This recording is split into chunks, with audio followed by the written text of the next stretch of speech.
Welcome to Mindfully Augmented, where we talk about living with intention in a world that is shaped by technology. I'm A. And I'm B, and this episode is brought to you by the Hierarchy of Needs app available in the App Store. What are we talking about today? This is it's weekend prediction day. This is where we make a prediction about something that's going on in the world of technology and talk about it a little bit. Yeah, things that we've digested throughout the week now. Yeah. We can make an assumption, let's put it that way. Yeah. So this is based on this week. Something big in the news has been the CEO of Anthropic was basically quoted in saying that like we're at the end of software as a service. Like most people who have a software job, they're gonna be most of those jobs are gonna be gone extinct, and like we're already seeing that when it comes to entry-level positions. People coming out of university and trying to get into an entry-level position, or as an intern, getting a job as an intern, that they're finding that there isn't anything available for them in the world of software. So I'd like to extend that a little further. I would like to say that all productivity-focused AI is essentially it's consolidating to the point that that's for I would say 80 to 90% of all the software out there. It's going to all consolidate, and we're just going to be left with 10% of the software world that we see today. And I think that's going to happen within the next 3 to 4 years, 3 to 5 years, maybe. Let's say 3 to 5 years. Why do you say that? So at the heart of all the software, and this kind of comes back to an earlier episode where we were talking about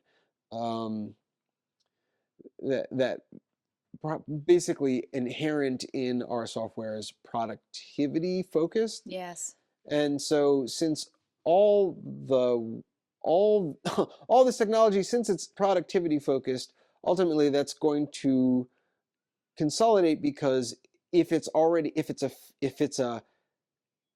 not a product anymore, it's just a feature, and all the features are becoming ubiquitous, then pretty soon AI will encompass all the productivity capabilities that you could possibly utilize. And if it's all within the context of a system that you trust, then all of a sudden there's not a lot of room for other companies to offer a new product that you would bring into your life, because you've already got all the productivity needs taken care of. So as those things consolidate, I think what we're going to see is bigger companies buy up all the smaller companies if they feel like it would be cheaper than just having the AI generated itself and get it kind of implemented into their existing suite of AI offerings. So that's just going to be the only thing. It's like, are you going to have a product or a company that's got a solution that's big enough for a price that's cheap enough for an AI company model, a larger company to buy up, to acquire? Or is it going to be just cheaper for them to say, hey, look at this software, we're going to pay for this software, we're going to show this software to our AI, and our AI is just going to create it for the company itself. So if that's what the world of productivity is going, and then also we're automating away all our jobs, we're automating away all the things that are focused on productivity, it's a diminishing pie. So all these things all this evidence kind of leads to a consolidating market, which means that pretty soon there's not going to be a lot of it's going to be about the relationships. It's going to be about the relationship. Because even if you're building a software company, a SaaS company, if you're also building community alongside, I think that's going to be the saving grace. I agree. What do you think about how the VC world will be affected with this prediction? So that's a good question. With VCs, I think it's really going to change their power law model. What's a power law? So the power law is that a lot of VC firms, they're kind of banking on the idea that out of 100, maybe one or two are going to hit unicorn status, Mm, or they're going to 100x the value of the company, and then that just a couple of winners within the context of yeah. 100 uh, that ultimately that will make their investment back. But I think what we're about to see is they're going to have an increasing rate of losing companies because the disruption is going to grow and is growing exponentially. And everyone is focusing on, most VCs are focusing on software based companies. And if software is the area of most disruption and the most consolidation, Mm-hmm. the only way that you're really hoping to survive this consolidation is if you're going to be one of those companies are going to get purchased. But if these larger companies actually have the means to just write the software instead of actually acquiring these companies, Mm-hmm. then that means that all these VCs calculations based on their power law is already out of whack. And then we're going to see that this is going to affect them over the course of the next 3 to 5 years. It's when they're expecting these returns to start rolling in, or larger funds of people on the pre-seed or the seed Yeah. area where they've invested, that they're looking to maybe 10x their investment on the next round. But what I think we're going to see is that there aren't going to be next rounds for many of these software companies that weren't ambitious enough. They're not like aiming for something that is actually a foundational change, because that's where we're at now. We have to start aiming for Do you think larger this is changes. limitation from part of the people who are building, or is because they're being forced to build in such a narrow avenue in order to get funding? Yeah, another great question. I think this is a limitation of the space of our culture, Mm.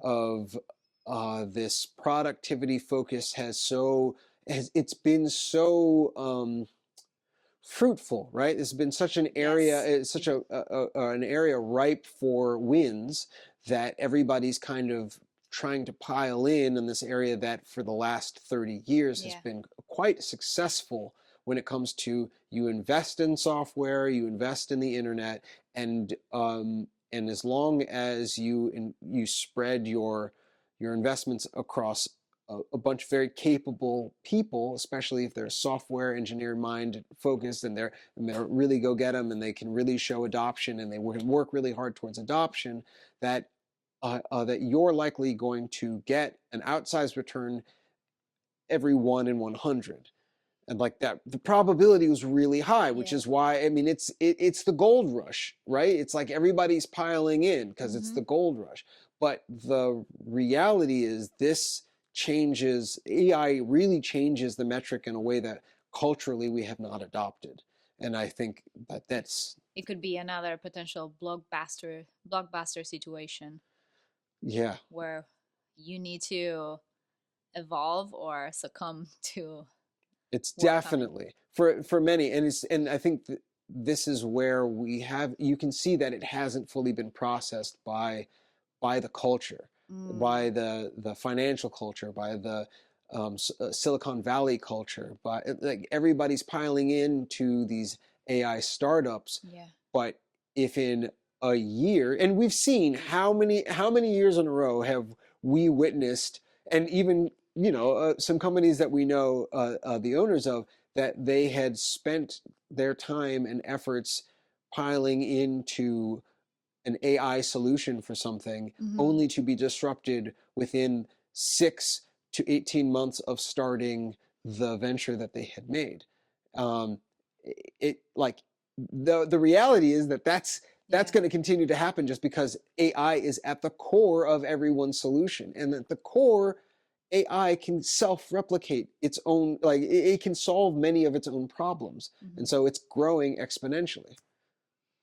So that's, yeah, all this all comes down to, the prediction is productivity will no longer be the focus of AI companies within the next 2 to 4 years. I said 2 to 4 years. 3 to 4, I Three think. to yeah, 3 to 5 is like a nice A nice range. it's a nice range, but really, in my heart of hearts, just what the potential is that the disruption will It's be faster. is much faster. The potential of this disruption and people's like waking up to the reality of it Yeah. is really going to hit within the next 2 years, because they're not going to start to see the returns that they were expecting, or they're not going to see the next level in series funding, Yeah. and it's going to be a huge flag to recognize. And we're also going to see continued disruption over the next 1 to 2 years that I think very quickly companies are going to be like, there is no out here. There is no payday for the investments that we made, and thus it's going to completely change the measurement and the metrics on productivity focused AI startups. What a prediction. What a prediction. In many ways, you would hope that it doesn't come true, but at the same time, all the data It's there. is there. So thank you for joining us. This episode is brought to you by Hierarchy of Needs, available in the App Store. Until next time. Ciao.